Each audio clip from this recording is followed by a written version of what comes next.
when they faced him?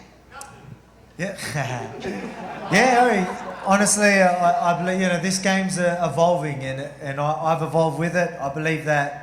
I know a lot of people are going to say, obviously, Frankie's got the wrestling and all that sort of stuff, which he does, but I've got that power, and I really know how to put it all together. And a lot of people are going to say that I'm going to have problems with the range and stuff like that, and believe me, when it comes to range, I'm very comfortable there. I've got a lot of good trainer partners, got me ready for this.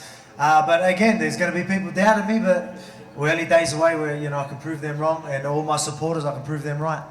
And you have another teammate on this card as well, right? Kai Kara France? Yeah, Kai Kara France. So yeah, we both done camp together, both absolutely killed camp, both in really good nick, and we're both ready to get them wins. Excellent. All right, Germaine, the next question is for you. It's from Juniad De Niro, and I have to apologize. I'm probably butchering every single person's name or a screen name. I'm sorry, I'm doing my best. Okay, so I want to know, what have you done differently this time around with this rematch against Amanda? Well, first of all, I mean, 6 years is a very, very long time, and I've said it before in interviews. I'm very thankful to Amanda. She gave me the best lesson ever. She made me wake up, and I can say I'm a mixed martial artist now. I'm not just a kickboxer. So the difference will be I'm a mixed martial artist and not a kickboxer. What do you feel like you changed the most in terms of your training after that fight? Did you start grappling a lot more? I mean, what was different? Well, I started to embrace MMA more, the wrestling, and got more respect for the wrestling and the ground game. I'm like, you cannot overlook that. And I was solely focusing on kickboxing in the first, and now I'm all-rounded. I brought a wrestling coach out from the United States to come help me in my camp. And I have great coaches, great team behind me, and I can say one thing, I'm ready for Saturday. We're certainly excited for that rematch. Colby, I see you're reading your book here. I'm sorry for boring you. Just trying to enlighten myself. I see. All right. This one is from Bobby Esau. He wanted to know, if you weren't a fighter, what would your career be? Ooh, man, that's a really tough question. And I've thought really, really hard about that question. And yeah, Epstein didn't kill himself.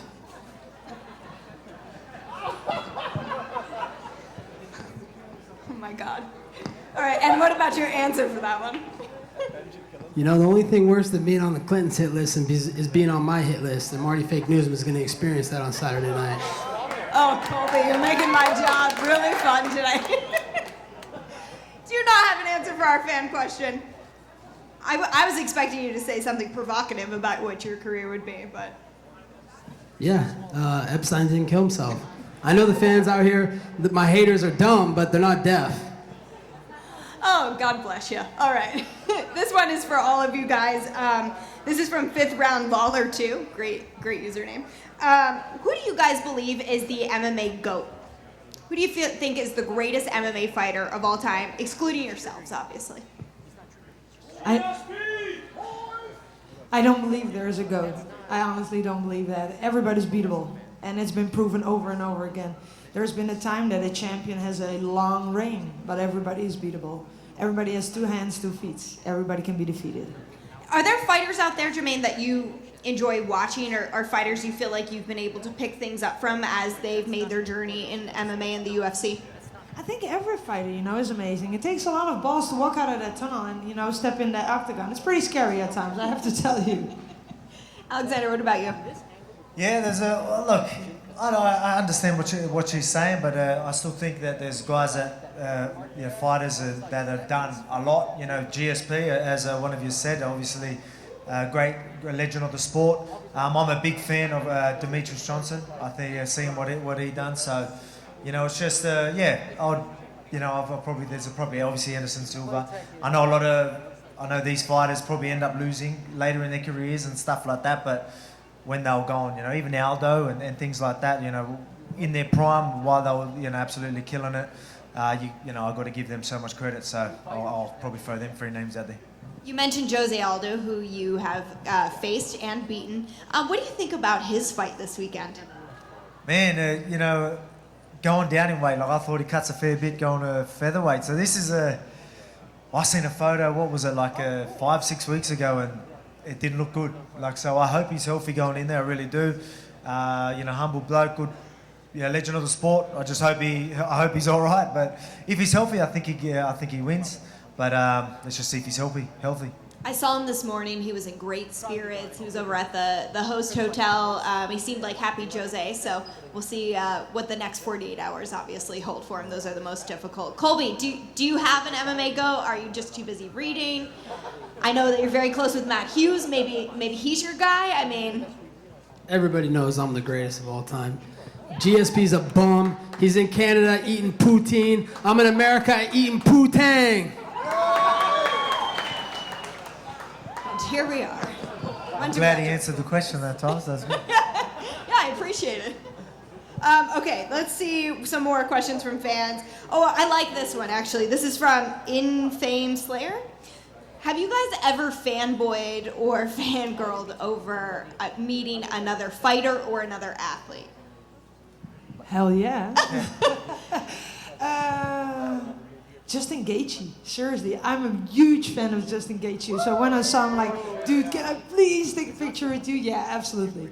And there are so many other fighters. I mean, you know, I respect all the fighters. So if I see a great legend, Anderson Silva, I saw him. I was on the same car with him, and I'm like, well, I was starstruck. And I'm like, wow, Anderson Silva. There's so many, but yeah, Anderson Silva and Justin Gaethje. Germaine, you are the nicest. Alex, what about you?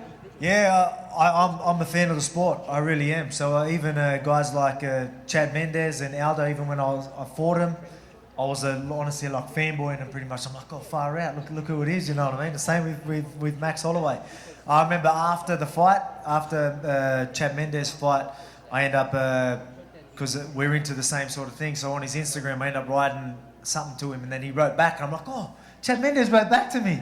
You know what I mean? So I was like, I'm still a fan of the sport. You know what I mean? So I fanboyed Chad Mendes after our fight. So. I love that. You guys gonna go on a hunt together or something? Oh yeah, maybe. I just didn't want to say that out loud, Hunter. Sorry, I ruined it for you. Colby, I can't imagine that you fanboyed over meeting anyone. But what about when you met, I know you want to talk about it, the first family? Megan, I love you, but do I look like a mark? I'm not a mark. But I do love the greatest president of all time, Donald Trump.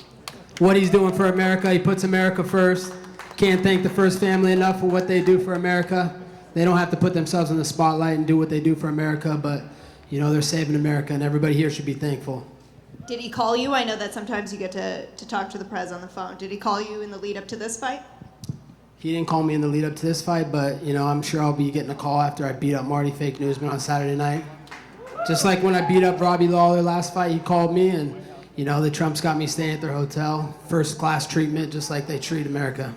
Excellent. All right. Alexander, next question's for you from Oregon MMA commentator. What did you take from Max's fight against Dustin Poirier? Yeah, well, that's a thing a lot of people know. Max's game is that pressure, come forward, punch in volume. But Poirier was able to, obviously stand his ground, and it was hard to really get Poirier on the back foot. Poirier was sometimes able to get Max on the back foot and capitalise on that. His fitness actually held up. He did slow down, but he was able to still bring some of them last rounds. It was a close fight, but again, like I seen that, if you don't gas, which I know I won't, you're going to do well. But I believe I got a lot of the tools. There's going to be people that don't believe it, but again, I'm days away from proving it. You know what I mean? And no disrespect to Max, great champion, but I think it's my time. When you actually saw the lead up to the fight with Max versus Dustin, did you believe Max was going to come out on top of that one? Yeah, I actually thought Max was going to win that one. I did. I thought that them later rounds he would come. So I think it was the middle rounds he started coming, and then Poirier was able to even get that latest round. So that surprised me. But I mean, it was a close fight. But again, yeah, we did see a bit in that. Won't give too much away, but I mean, there was things that he done that we obviously took note and we're going to use. Yeah, absolutely. You got to study everything you can. Germaine, next question is for you from Angelique Social. She wants to know, what will winning the belt mean for Dutch MMA? Well, first of all, I'm going to be the first Dutch to ever held 2 UFC titles. I don't know. I think I think they will be proud. Like I said every time, I'm carrying the pride of a whole country, not just me. And I'm very proud and honored that I could carry my flag to the octagon, and then I will carry it with pride. And I hope I can bring the belt back to the Netherlands, and not just the Netherlands, just for Europe. Because if you think about it, if I beat Amanda, every continent in the world, if he beats Max, every continent in the world holds a UFC world champion then. Interesting. Antarctica's never going to have a champion, so they're not allowed to be involved in this. I love that. Okay, Colby, next question's for you. I feel like maybe you'll answer this one. Jordan Saucer wants to know, will you shake Kamaru's hand when you win the belt? I think Marty Fake Newsman needs to rehash his friendship with Rashad Evans, because after I break that bitch on Saturday night, he's going to need to sleep on his couch. Okay. This is a sort of random one for all of you guys if you feel like answering, if it even pertains to you. Christian Alvarez wants to know, did you guys have Spotify results? People were tweeting out all their Spotify results of what music they listened to and what were their top. Do you guys do that?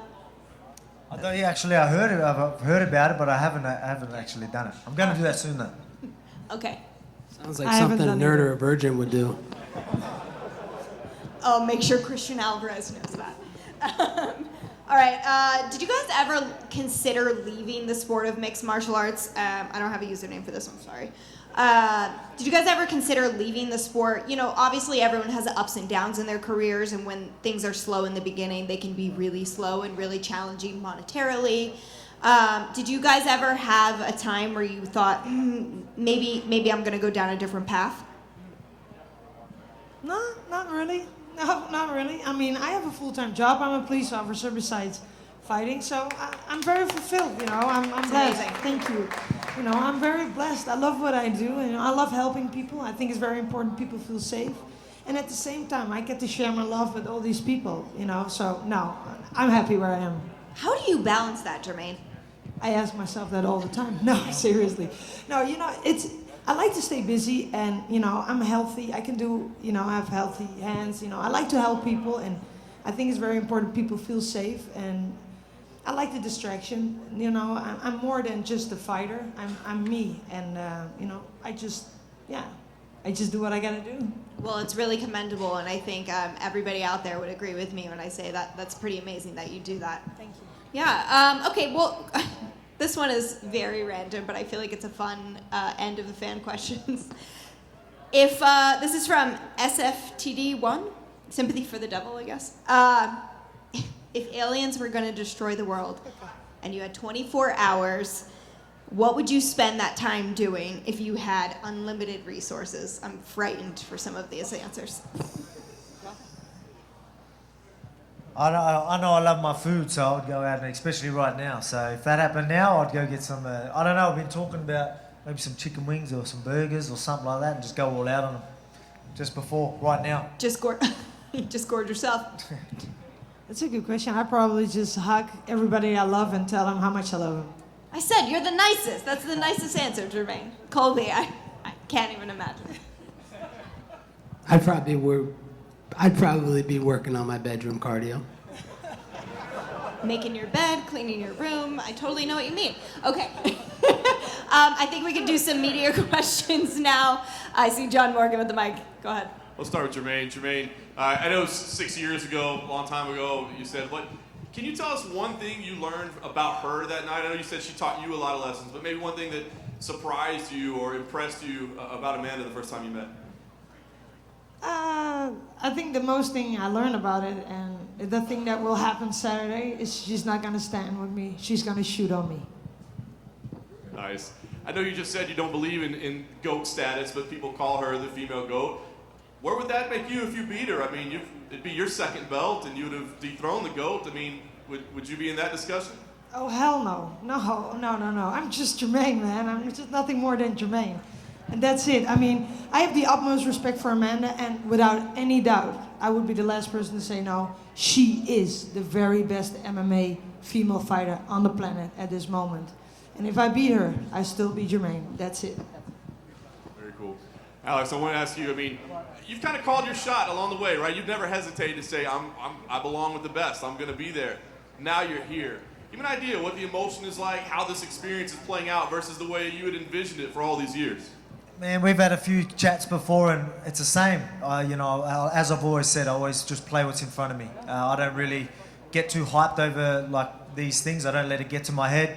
It's just another job, Even Max again, it's a big challenge, but he's just another job in front of me. Once I get in that cage, you know what I mean. So I'm just playing every minute by every minute, man.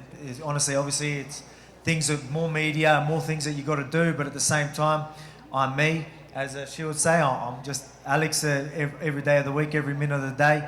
But, once I get in that octagon, there's a job that needs to be done. I'll go and do that. Then after that, that's when I can really soak it up and let it go. I like to keep myself on a level. And that's what I think. I don't know if most people can do that, but I'm really good at keeping myself composed and level. And I'll wait till after the fight and then let it all go. You've always had respect for your opponents, and Max included. Going and breaking him down and getting a game plan ready. I know you don't want to tip your hand, but when you started seeing him, is there a glaring weakness anywhere that others have missed? Is there a spot that you think, gosh, I can't believe nobody's capitalized on this before? Oh yeah, there's probably things that they haven't capitalised on, but I'd be lying if I said he wasn't a great champion. He's very well rounded. Still, obviously he's got good takedown defence and all that sort of stuff. But I'm going to approach things a little bit different. Just the things that he does so well and what's worked for him so well in his past fights are just things that I don't believe are going to work as well with me. So obviously he's got his punching in volume, his gas tank and all these sort of things. These are things that I don't believe are big threats to me. Obviously I've got the gas tank. If he really wants to come forward to me and try and break me, he's just going to fall into my game. And that's, and I'm too powerful for him to force that sort of game plan on me. But hey, again, he's a great champion. He's a smart man. He's got a high fight IQ, so I'm sure he's going to mix it up. But so am I, so I can't wait to dance with him in there. Thanks, Alex. And then for Colby, if I could, please. Colby, obviously you've remained supportive of the First family today as well. I got to ask, was it disappointing at all that the president couldn't wait a couple of weeks and come out to your fight instead of making it to Madison Square Garden instead? Well, the only reason he went out to Madison Square Garden is because me and Marty Fake Newsman were supposed to be headlining that. But Marty Fake Newsman had to let the EPO get out of his system. So, that's why we couldn't do it. And, he put it in his schedule. And, he's too busy right now with the impeachment bullshit. So, it's too bad. But, I know they'll be watching, at home. And, I'll get to go back to the White House and bring him a new shiny belt. And listen, you've got supporters, you've got haters. Both sides of it, no question about it. Whether people love you or hate you, you've proven, a masterful promoter in getting people interested in you in a fight. Is there anything that you've done along the way, though, that you regret, that you say, man, maybe I went too far here, maybe I did say something or did something that I shouldn't have in fight promotion? No, not at all. I've just always been real, and I've not been afraid to say it how it is, A lot of the stuff I say is truth, and if people have feelings, this isn't the feelings championships, this is the fighting championships. So whatever I got to do to sell a fight is what I got to do. But, I've been real. A lot of the fighters, they're scared for the fall. I'm not scared for the fall because I know I'm a winner and I'm going to keep winning, and I'm not scared. And last thing for me, Colby, winning this title on Saturday night would be a huge moment for you. Give me an idea. What's the next goal? Is Masvidal the guy that you look at as the number one target right away, or do you think there's other contenders that may be ahead of him in line? That's a great question. And as the people's champion, I'd like to ask the people who they'd like to see me fight next. Should it be Journeyman George Masvidal? Should it be GSP? Should it be Kebab? Should I be that little Irish leprechaun that couldn't even knock a drunk old dude off a stool in the bar? Who should it be? Who? Masvidal? Masvidal. Looks like it's going to be Street Judas, Journeyman George. Do we have more media questions? Please. Colby, I see you reading that book there. You were also reading it at the press conference in New York. I'm curious, on one page, your friend Donald Trump Jr. outlines something called the Trump derangement syndrome. For those who haven't read the book, could you maybe elaborate on it and sort of explain why it relates to your life presently? The thing about this great book, New York Times bestseller, is, it's about triggering snowflakes. And, usually I'm spoiling movies on Twitter, but, I'm not going to spoil this. You guys got to go out there and get this book and find out for yourself. Well done. For Alexander, last week in LA, Max was talking about the reach difference in this fight. He actually described himself as a T-Rex, saying that you actually had the reach advantage. Now, if he's a T-Rex, have you ever thought about what your favorite dinosaur is, or what dinosaur you could describe your fighting style to, and how it will help you against the T-Rex, like Max Holloway? Yeah, no, it's funny. That comes up a lot. Obviously, people talking about, Max has a reach advantage, but supposedly I've got longer reach. But I mean, at the same time, like managing distance and having reach. Someone can have good reach. It doesn't mean they can manage distance very well. So, but I don't care. I know I can manage distance. I know he can manage distance very well. But all right, back with the dinosaur question. What would dinosaur be? I don't know. Well, he can be, mate. What's got long arms? I'll be a gorilla, and I know gorillas got good long arms, but it ain't a dinosaur. Sorry. All right, and then finally for Germaine, this is your second sort of fight week as a title challenger. You were super duper cool and calm and collected in Brooklyn a few years ago. Nothing got to you. I'm curious, how are you going to plan to stay so cool and calm this week in Vegas? Just have fun, man. Think about it. As a fighter, your time span is this short. We got a whole life ahead of us. It's a waste of my energy to not enjoy this. Seriously, this is the best thing ever. You gotta enjoy it. If you don't enjoy it, it's a waste of your energy. I did everything I could in this camp, and I will leave it all in there Saturday, no matter what happens. So I better enjoy it.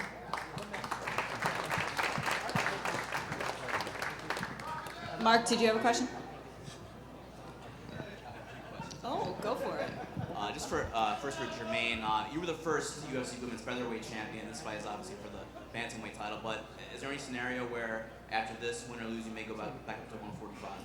I'm a very, very light 145er. When I fought Holly, I stepped on the scale at 143. I walk around maybe 148, 150, and I believe there's so much challenge in the 135, and in 145, there's just no challenge. There are two girls. I focus on 135. Let me defend that belt and be successful at that if I win. And then, we'll see after that.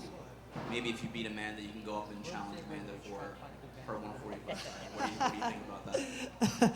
Let's fight Saturday first, all right? Okay, sure.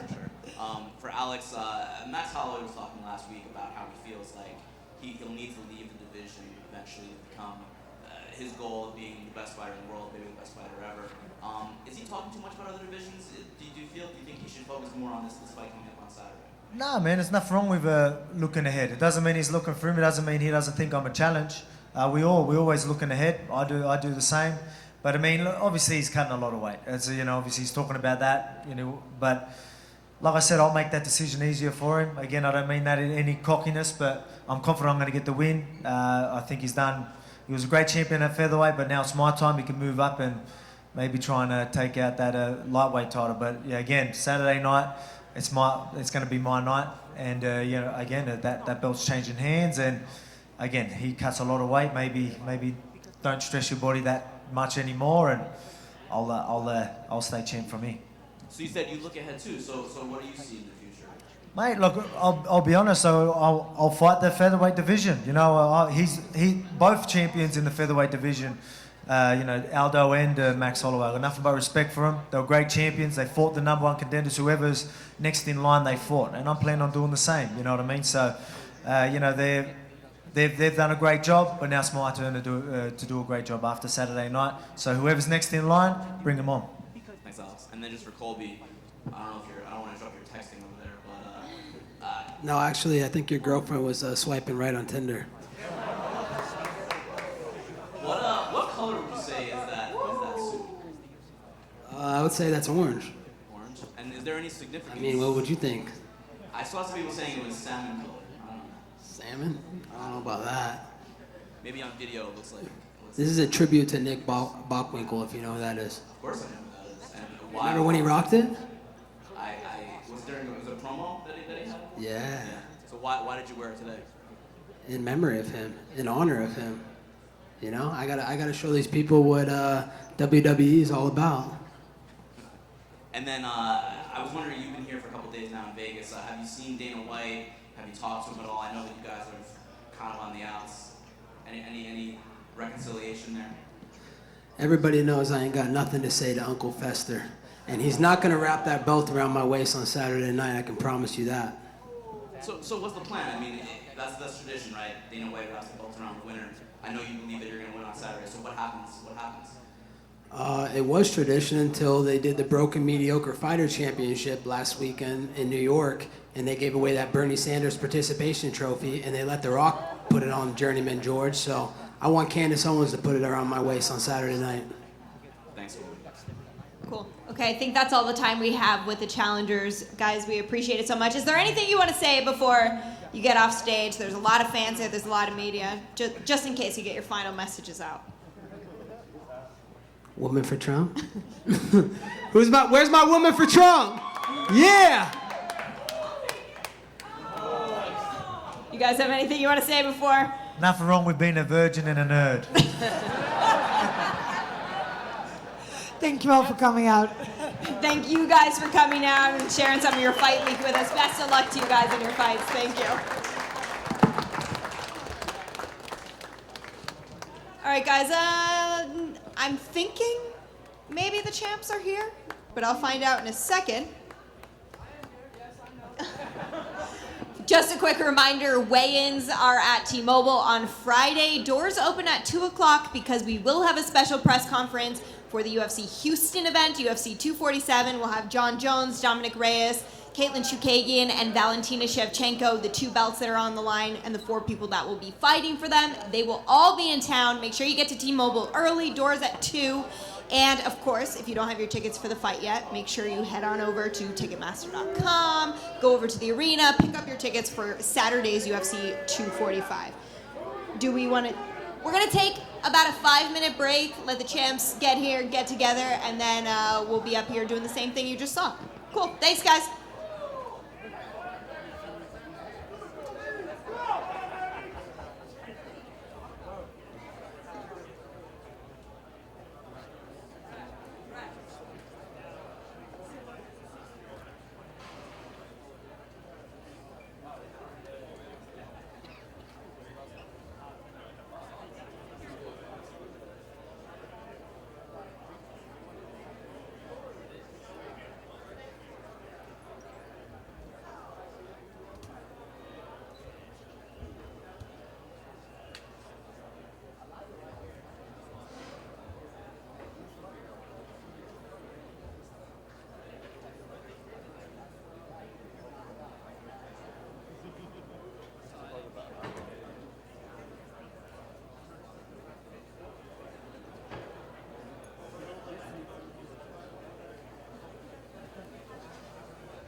All right, we're back. Thank you so much for your patience, guys. You know, we just had the challengers, so now it's time to bring out the champions and sit next to these shiny belts. We have Kamaru Usman, Max Holloway, and Amanda Nunes all in the building. Please give them a warm welcome.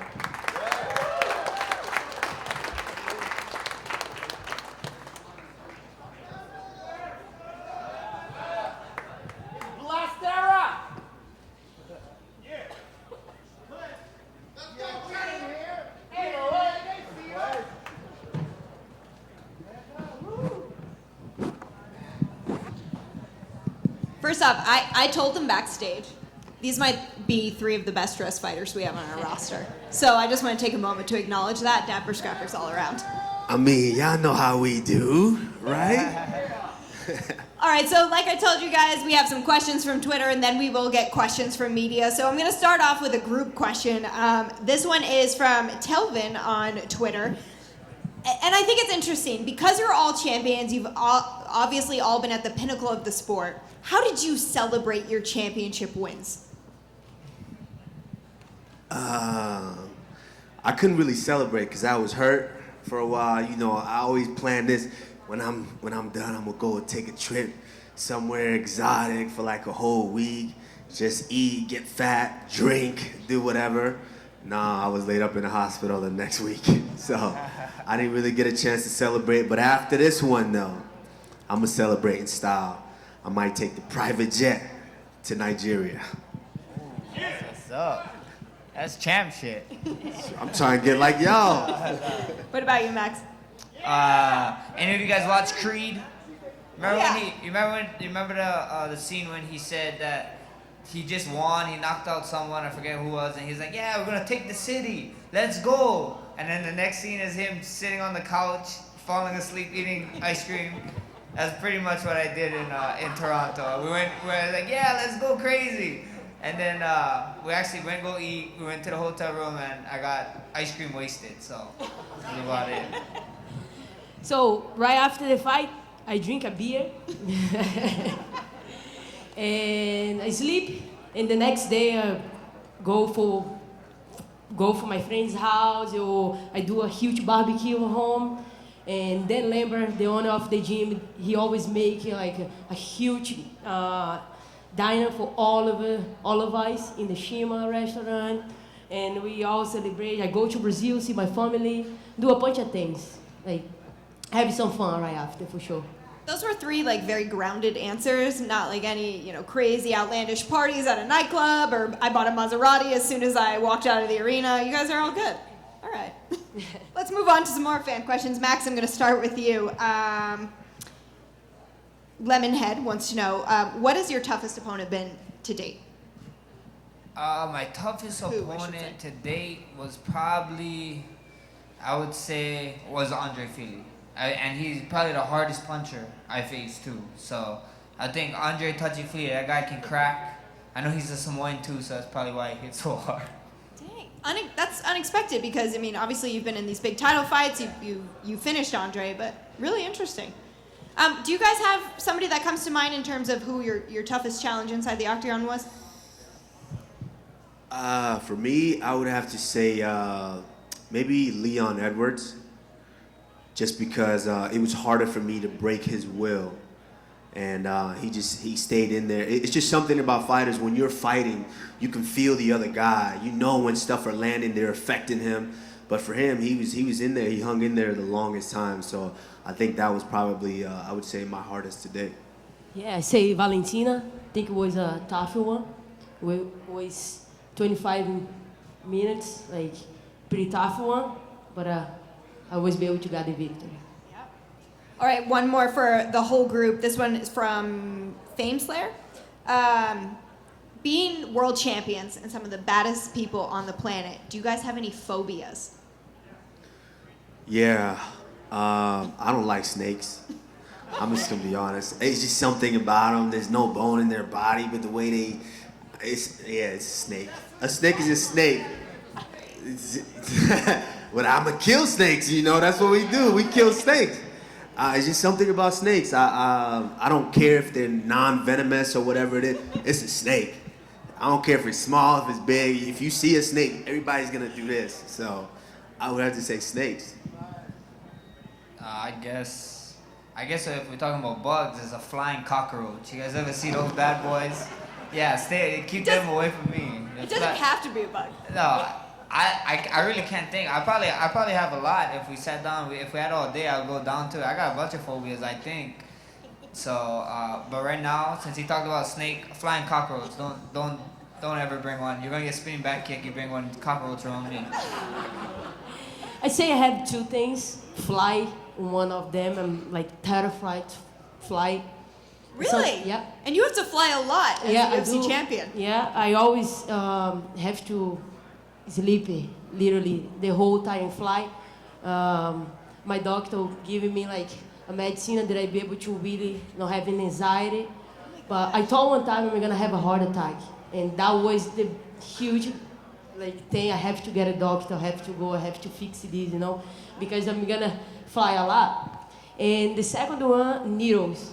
Needle? Yeah. I don't know, but I have this thing, almost a faint, like take my blood work. And so, yeah, these two things really I hate the most. So USADA has a hard time then coming to your house taking that blood. Oh yeah, for sure. We hanging out a lot. Until finally you can do now. But That's amazing. and they become my friend now. Oh, you yeah. know? Like 6 o'clock in the morning, we hang out until I can pee, I can do something. Yeah, you feed them breakfast. I know they're always Yeah. petting my dog when they come to visit our house. I totally get it. All right, Amanda, back to you. They want to know, Mr. Fight Pro wants to know, did you feel more pressure when you first challenged for the belt, or do you feel like there's more pressure defending the belt? Neither. I'm very comfortable, I believe in myself. I know what I'm capable of, In this point, you're supposed to be challenged, All the girls want to take that belt from you. You have to be ready. And for me, doesn't matter. I'm going to be ready for everything. I want to piggyback off something that we asked Germaine, actually. We asked her, obviously she was on the losing side of your first fight, what she was doing differently. And she said, well, 6 years is a long time. Do you even look at that first fight with Germaine at all? I do. Actually, I see she evolved a lot, of course, especially in her wrestling defense is improved a lot. But actually, see, her strike changed a lot as well. She used to move no more. Now she's kind of more stiff, and that is gonna help me a lot to put in my game plan. And yeah, I look forward for my first fight with her. I feel like if she do the same mistake, I will capitalize and finish the fight. We can't wait for this rematch. Kamaru, JBren11 wants to know, how do you keep your nerves down in the build-up, especially with a fight that has so much animosity as this one against Colby? I think Amanda just kind of touched on it a little bit. I think it comes down to believing in yourself. You just kind of, what the work that you put in, everything that you've given, everything that you sacrifice. And so, of course, there's always going to be those nerves because it's like, oh man, did I do enough? Am I ready? You're always going to feel that, but it's, you have to be able to bring your mind back to, shit, I put in too much time. I got beat up by all these training partners, man. I'm ready. You have to be able to just hone all of those and use it once you get in there.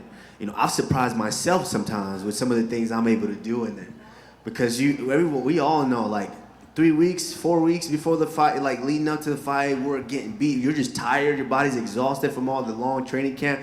You're getting beat up by training partners who normally can't even land a punch on you. They're taking you down, beating you on you.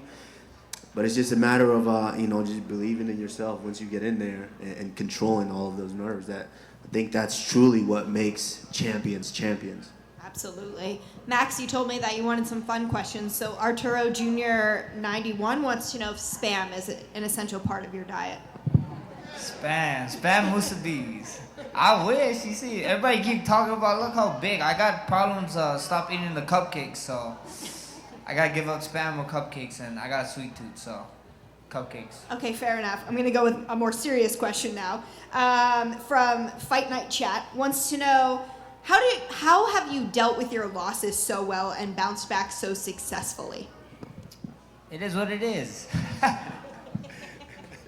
It is what it is, for real. You know, it's sometimes that's just how life goes. You know, it's only a loss if you don't learn. And we learned a lot. You know, we learned a lot in that fight early in April, and then you guys got to see me grow in July when I fought Frankie. So it's just stepping stones. Everybody they get so caught up in winning and losing, this and that. I just go out there to perform. If I show up there, that was the best max my night, and you know, three guys didn't score my way. So we went back to the drawing board. We came back stronger than ever, and we be back stronger than ever on Saturday night. Yeah. This one's for all of you guys. We actually asked the other panel this question, but I thought the answers were so fun. I would love to hear your responses.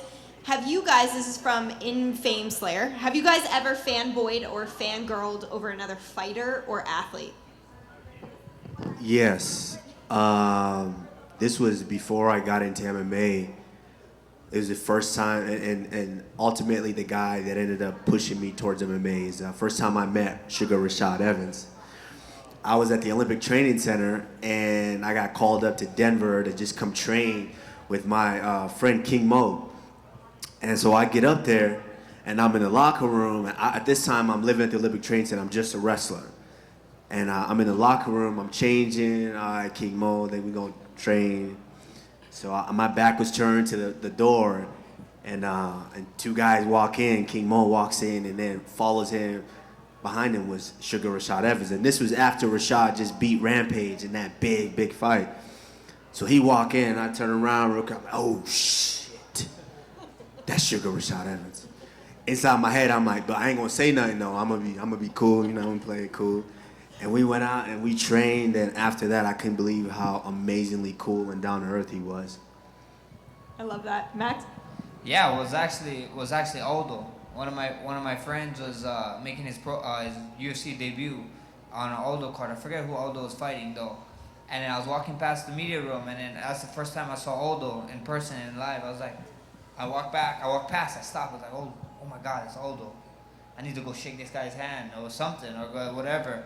And I walked back inside, and he's doing media. I'm like, yeah, I'm not doing that to this guy. He's over it. So I you know, we're the same weight class. I really was a UFC fighter. I was like, yeah, I can't be going too fangirly over this guy. So I always walk past, and then yeah, it is what it is.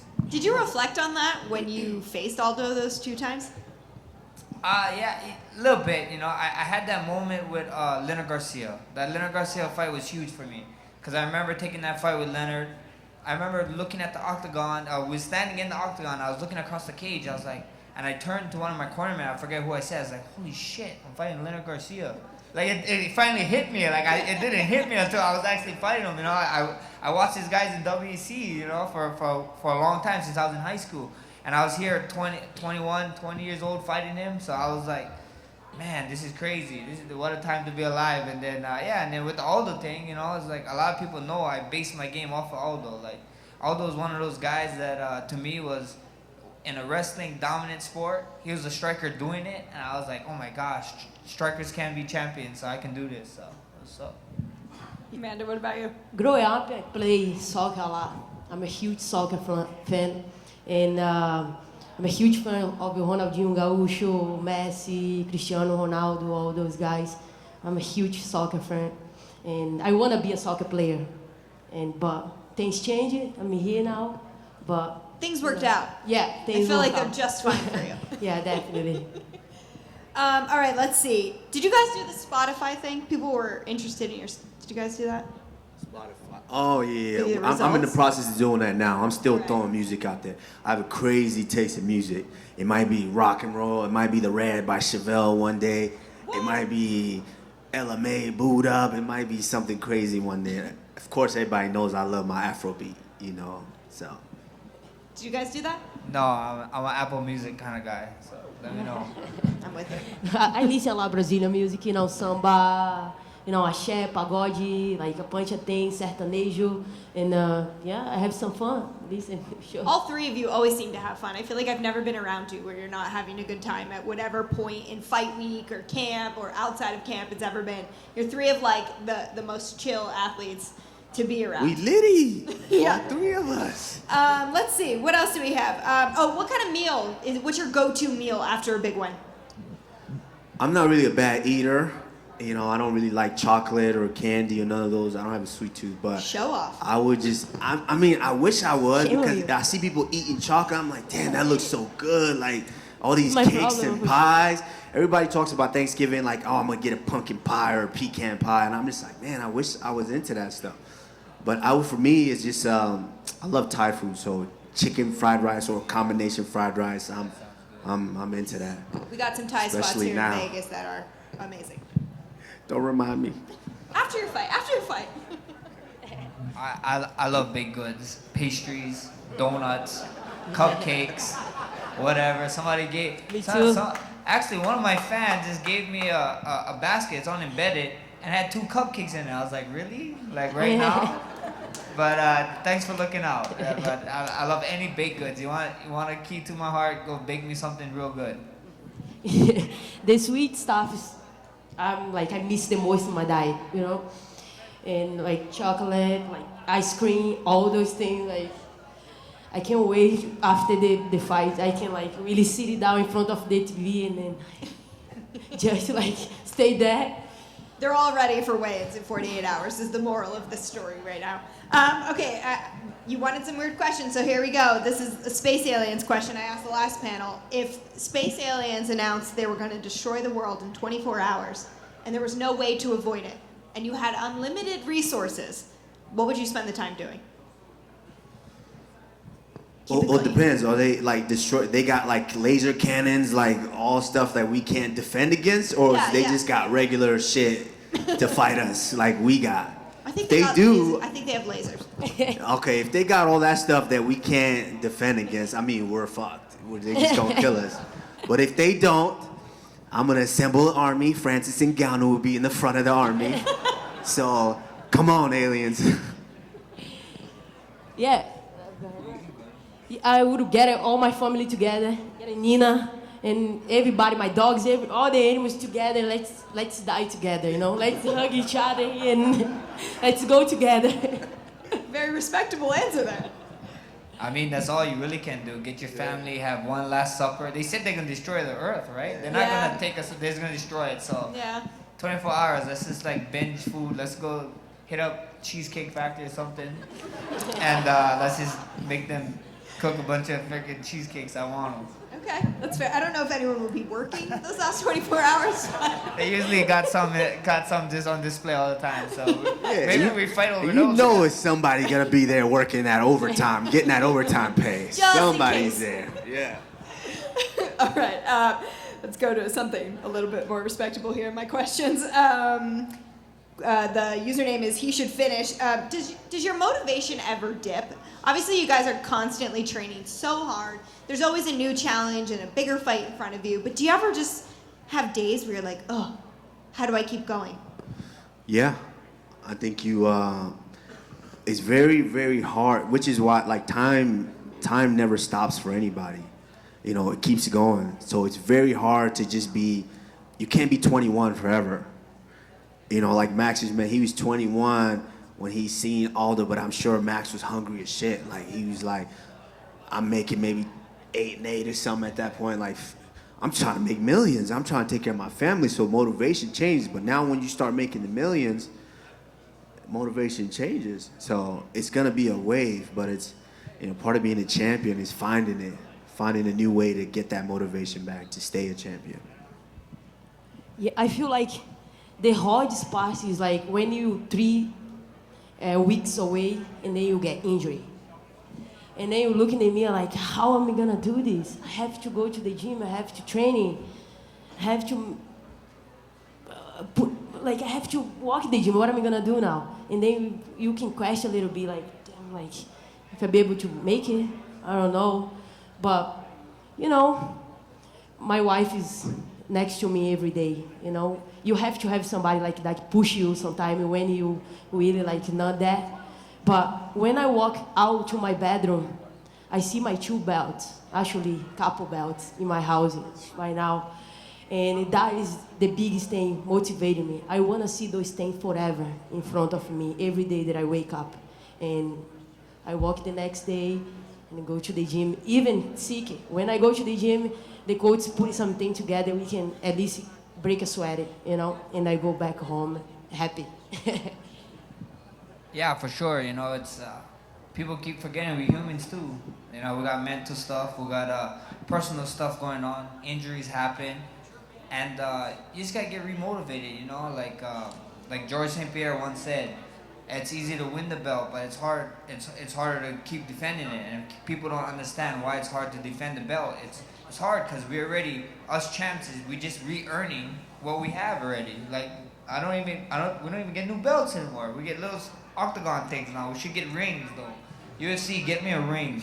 I want rings. I want to be walking around with rings like Jordan or something like this.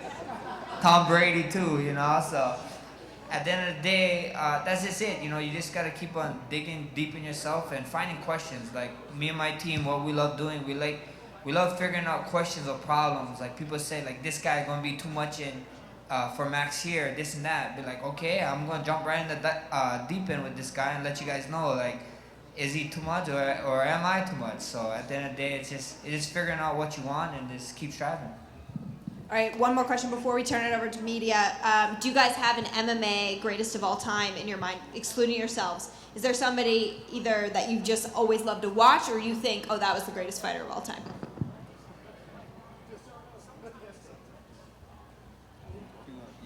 It's a hard question, I guess. Greatest of all time.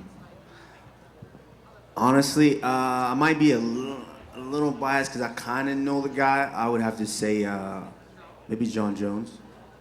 Just I know he's got a lot of. I know he's outside the octagon things, kind of, you know, tarnished a little bit of that reputation. But I mean, to be able to go on the run that he went on, slaying champ after champ after champ after champ. I mean, the way he was doing it, I would have to say he's probably the best we've ever seen.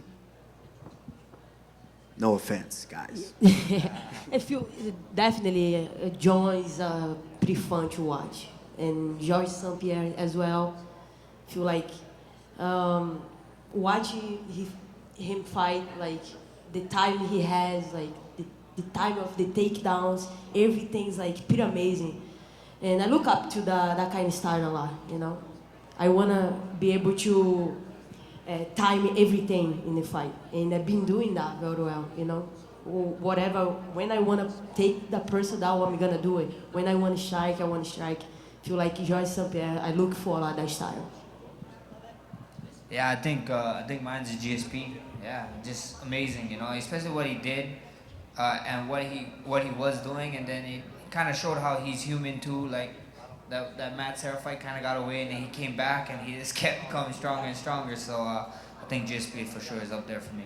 Well, I think a lot of people would name you guys as well as some of the greatest ever. So with that, let's turn it over to our media. John Morgan, I see you. We'll start with Amanda, please. Amanda, your last 2 performances especially have been spectacular, and everybody says you're the women's GOAT, no question. Do you feel like a responsibility to go out there and do things like that every time? I mean, is it enough to go get a decision and hang on to your belt, or do you feel like as you're preparing, you have to do something spectacular every time? No, I just want to be ready, you know.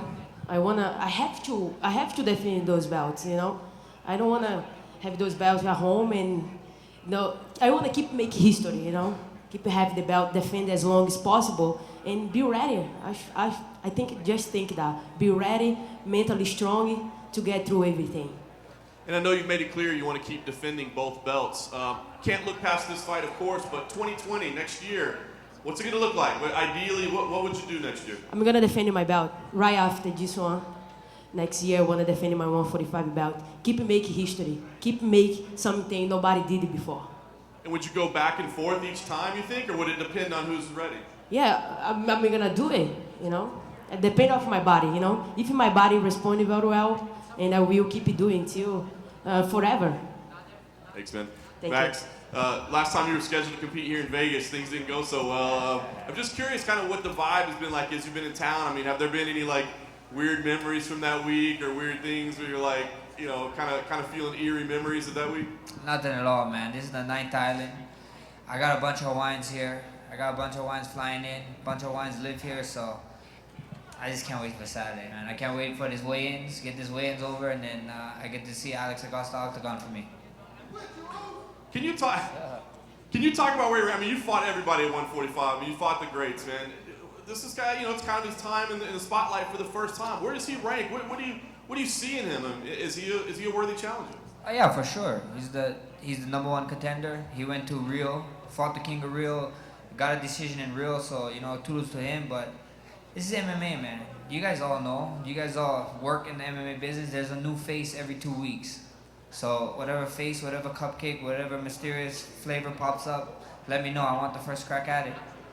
Thanks, Max. Kamaru, I gotta ask, man. I mean, you are incredibly relaxed and a bit jovial right now. I mean, we think about the build-up to this fight. It has been intense. It's been crazy, and you seem kind of chill right now. So I gotta ask, what the mood is like for you a couple days out from this fight finally being here? And I mean, is this fight personal to you? You know, I mean, I'm relaxed because this is it's a fight. At the end of the day, I'm gonna be locked in there and I'm gonna do what I've been training to do. So I don't think anything much more than that. You know, just because this clown is running his mouth as much as he wants, hey, he's worried about me. I'm not worried about him. He's the one who's talked all the shit in the world. So now he has to go prove that. The pressure's on him. I'm champ, not him. He has to come out there and prove it. But man, I'm relaxed. This is the 4th time this fight should have happened. Actually, 5th time this fight's been offered to him. I've accepted every single one. He hasn't.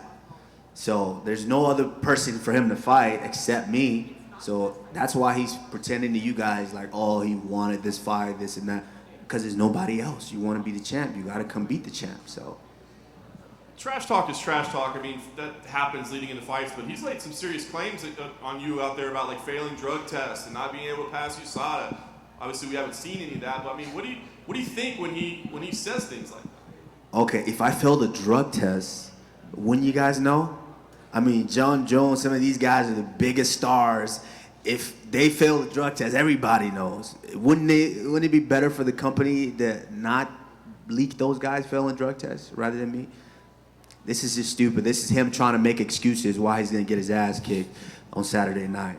And then he's already now came out and said that, hey, oh, this is just an act. You know, I don't give a shit. Yeah, he came out, you know, he said it was just an act, you know, they were gonna cut me, so I put on this act. You fucking nerd. It doesn't matter. After you get your ass kicked, you can do whatever you want to do. I don't care. It's all gonna go down on Saturday night, but tomorrow there'll be a face-off. Friday there'll be a face-off. I know we're all really looking forward to it. Let me ask you, what are you expecting out of those moments when you two guys are standing there face to face? How are you expecting those to go, and what are you hoping to take out of those moments? Nothing. I'm like you mentioned, I'm just very, very relaxed right now. You know, I'm just ready. I'm ready to go. I can't wait to step off the scale on Friday. That's what I'm looking forward to. You know, for him, the face-off, I don't really care. You know, we all know what a face-off is. When you finally go face to face, it's just, you know, your heart rate might go up a little bit, but you know, that's it. And then, you know, next thing you know, it's Saturday. The ref is asking you, are you ready? Hell yeah, let's do it. Max, question right here. After your last fight at UFC 240, a lot of people were asking you if you would fight Volkanovski on that Melbourne card that was a few months later. And you said the only thing you wanted to do is you wanted to do a couple tests to see where your brain was, and you pointed to your son. You said it's not for me, it's for him because I want to be around down the line. How did you take those tests, and was everything good? Yeah, me and my team, we take medical and recovery and everything super serious. So I didn't want to be like, yeah, let's do it, and then a couple weeks later go check up for. I just actually go up to just get checked up, to be honest, and then they tell you, oh, something's wrong with your hand, and I can't fight. You know, I look like the biggest douche ever. You know what I mean? So at the end of the day, I didn't want to do that to him. You know, promise him something that I couldn't keep. So we just was waiting, you know, and then, you know, so be it. We're here at the biggest fight of the year card, and I can't wait. Similar questions for Kamaru and Amanda. How serious do you take the test immediately right after, like brain scans or whatever? to check where you're at before you even think about your next fight? I take it very, very serious. You know, let's be honest. You know, when you right after the fight and you're successful, you know, of course you want to jump right back in there. You're like, oh, that wasn't that bad. I could do that again. You know, but I actually do take it very serious as far as being testing, because I have a 5-year-old daughter. You know, and one of the biggest thing for me is I always said, man, when I'm in my 40s, when I'm done competing in this sport, I want to be able to play with my daughter. Not just sit on the couch and just watch her run around and say, all right, good job. No, I want to actually be mobile and able to play with her. So, yeah, of course, you got to take those tests very seriously. Yeah, for me as well. Of course, when we go to the media right after the fight, we already, who is going to be the next? And the media already ask you, who's the next? Who's the next?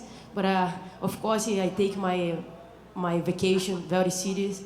You know, go home, stay with my family, recovery, see if I have any little injuries that I have to take care to come back train strong.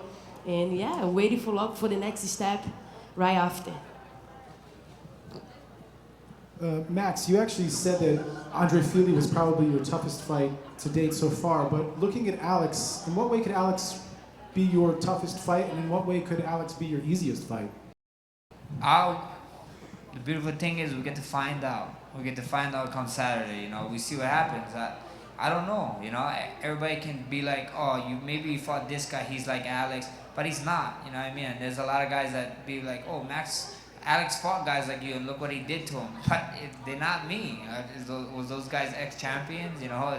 Do those guys have the heart, the mindset that I have? Like, everything always comes into play, so at the end of the day, I just can't wait to see him, you know? He presents a lot of questions, you know, and me and my team sat down, we talked about it, and we think we got the answers. So live on pay-per-view or live at T-Mobile Arena, come see it. Then for Amanda, you know, you've knocked out Chris Cyborg, you knocked out Holly Holm.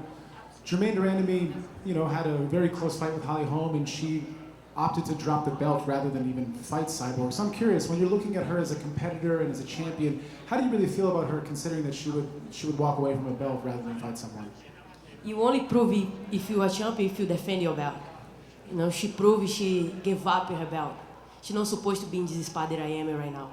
I feel like she evolved a lot. She's a very tough opponent, but I will have all the answers for Saturday night. I will walk away with my belt. There's no doubt in my mind. And then for Kamaru, you've basically inherited the bad blood of most of the UFC. You know, whether it's his teammates or other fighters in the division, the entire country of Brazil, people want to punch Colby in the face, and you get the chance to do that.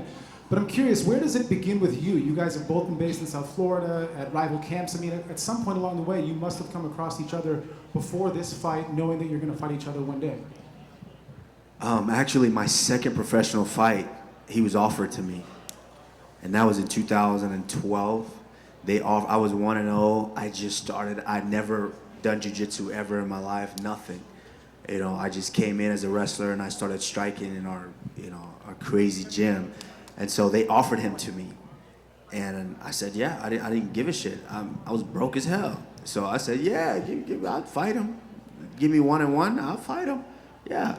And so I knew of him loosely, because the wrestling world is so small of the elite wrestlers. So I knew of him. So I said, yeah, I took the fight. But he turned down the fight, and I know he turned it down because his coach at that time is my coach now, who happened to be my first ever wrestling coach. So he turned it down. Years later, you know, same old, you know. But man, I don't. What was the question again? Damn, I lost my train of thought. Where did it all start? Yeah, it started. You know, even back then. You know, like if you guys really dissect this thing, it's I don't think it's ever in the UFC we've ever seen anything like this. How the ties that me and him have. It's crazy, you know, to both be 15-1, you know, that common opponent, the guy that beat him, I beat, the guy that beat me, he beat, you know, to where we have mutual friends, judges going all the way back to college, you know, so, you know, it's a crazy story, and I'm glad that on Saturday I finally get a chance to put the nail in the coffin. Hey guys, guys. Thanks for taking the time out. For Amanda, Germaine was up here earlier before you guys came up, and she said that she thinks that you're going to shoot for a takedown on her. I think that's going to be your game plan. Do you have any thoughts on that? I have so many things to do in this fight. I just have to take my time. I think what I'm gonna wait for, she make a mistake. I know she's gonna make mistakes, like it was the first time, and I'm gonna capitalize, you know. But the takedown for sure is something that I look for, but I don't know when it's gonna happen. I know I'll be able to strike with her, you know. I believe I can knock her out, and I know she's very good. What she have her strike, but I already see a lot of holes. You know, we know each other very well. This is my second camp for her, you know, and I know I'm gonna finish her. Thank you. And then for Max, you seemed surprised when you heard that Kamaru say that Colby said he was putting on an act. You seemed very surprised by that. Why? What was your thoughts? That's heavy, cuz I don't know. If you're gonna put up an act, I think so. You gotta stay with the act. You know what I mean? You cannot just like when you retire, you come out and be like, you know, like WWE guys. You know what I mean? They do their stuff and they keep that act no matter where they're at. You know, and then when they retire, then they talk about like, oh look, it was an act and this and that. So kind of surprised that he kind of just came out of nowhere and said it. That's got me shook. Kamaru, thoughts on that with Matt? Yeah, that's exactly how I felt. You know, like if you're putting on an act, then you gotta sell that. That's your shit. You gotta sell that. You know, but that just lets me know his weakness is already. He's already finding. Like, come on, let's dissect this thing. You're already finding a way out. People don't hate me. Once I get beat up on Saturday, don't hate me because I was just putting on an act. You know, because they were gonna cut me. You know, he's doing that. And did you guys realize when I fought Tyron Woodley here in this same exact building and I had my open workout, he showed up at somebody's open workout. If you want to be the champ, you're going to show up at the champ's open workout and try to distract them, right? Why you show up at mine? Because he knew what was going to happen. He knew I was the most dangerous guy in the division, and he knew that I was the fight he didn't want. So he already been showing his card for a long time. So back to that question, whoever asked why I'm so relaxed, I'm relaxed because I know what I'm finna do. And then just for any one of you guys, like, have any of you felt like you need to put on an act as a UFC fighter, as a UFC champion? Maybe not to the extent that Colby does it, but maybe it's something that you wouldn't normally say, but you felt like you had to say just to keep up appearances or what have you? I think that's why you got the Power 3 up here. We don't have to do all that. We just be ourselves, and hey, if you like me, you like me. If you don't like me, hey, more power to you. Yeah, exactly what he said. You know, I got a team. They actually pull me back on the leash because I like being wild. You know what I mean? Like people is like, what? On embedded, like people is like, why are you hiking? The biggest you fight before I take a fight. Why are you snowboarding? I'm like, That was guys, because they won't let me do other stuff. So this is the safest stuff that they can kind of control me in. So you know, no act at all. You know, people gonna believe you and. But we in fighting. At the end of the day, you gotta fight. You know, go out there, go win fights, and everything will fall in place. Yeah, me too. You know, my coach, my girlfriend, and my family. My mommy always talk to me like, you don't need to jump in the cage after the fight. It's like, come down, like, you know. They have me on a leash for sure because, you know, this lifestyle is crazy. You know, fighting like we like all pumping adrenaline and everything. You don't know how to handle sometimes, but. You know, that's why we surround with good people. You'll be able to have your back. Thanks, guys. We're good? Okay, guys. Give it up for the champions. They all have more media to do today. I'm sure they've got workouts planned. We've got another full media day tomorrow. You guys, we really appreciate your time. We appreciate you having fun with this. Thank you so much for joining us for the athlete panel. Thank you guys for coming out. Thank you. Once again, thank you to everybody who sent in their Twitter questions. Hopefully this is something we can do more often. Thank you to Level Up here at the MGM Grand for having us. And don't forget that on Friday, doors open at 2 p.m. for the UFC Houston press conference. John Jones, Dominic Reyes, Valentina Shevchenko, and Caitlin Chookagian will all be in the building, followed by weigh-ins, and then, of course, UFC 245 this Saturday, where you can see those three step into the octagon for the last three fights of the night. Get your tickets. They are still available. Thank you guys so much. We appreciate it.